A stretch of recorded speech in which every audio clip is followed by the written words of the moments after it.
2 Kings 7. But Elisha said, Hear the word of the Lord.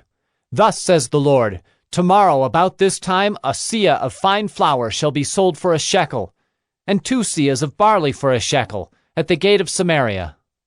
Then the captain, on whose hand the king leaned, said to the man of God, If the Lord himself should make windows in heaven, could this thing be? But he said, You shall see it with your own eyes, but you shall not eat of it. Now there were 4 men who were lepers at the entrance to the gate, and they said to one another, Why are we sitting here until we die? If we say, Let us enter the city, the famine is in the city, and we shall die there. And if we sit here, we die also. So now come, let us go over to the camp of the Syrians. If they spare our lives, we shall live, and if they kill us, we shall but die. So they arose at twilight to go to the camp of the Syrians. But when they came to the edge of the camp of the Syrians, behold, there was no one there. For the Lord had made the army of the Syrians hear the sound of chariots and of horses, the sound of a great army, so that they said to one another, Behold, the king of Israel has hired against us the kings of the Hittites and the kings of Egypt to come against us. So they fled away in the twilight and abandoned their tents, their horses, and their donkeys, leaving the camp as it was, and fled for their lives. And when these lepers came to the edge of the camp, they went into a tent and ate and drank, and they carried off silver and gold and clothing, and went and hid them. Then they came back and entered another tent, and carried off things from it, and went and hid them. Then they said to one another, We are not doing right.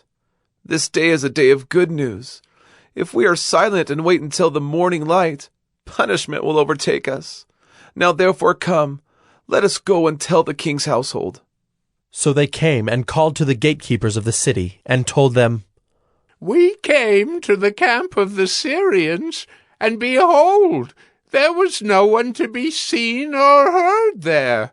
Nothing but the horses tied, and the donkeys tied, and the tents as they were. Then the gatekeepers called out, and it was told within the king's household.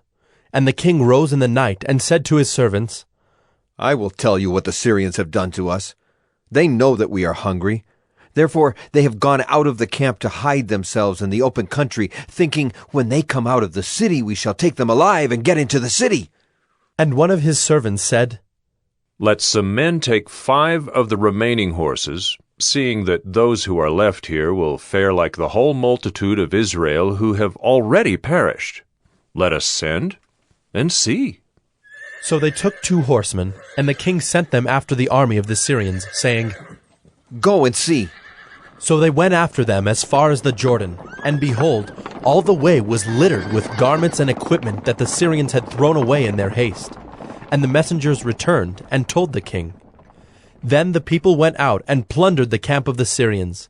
So a seah of fine flour was sold for a shekel, and 2 seahs of barley for a shekel, according to the word of the Lord.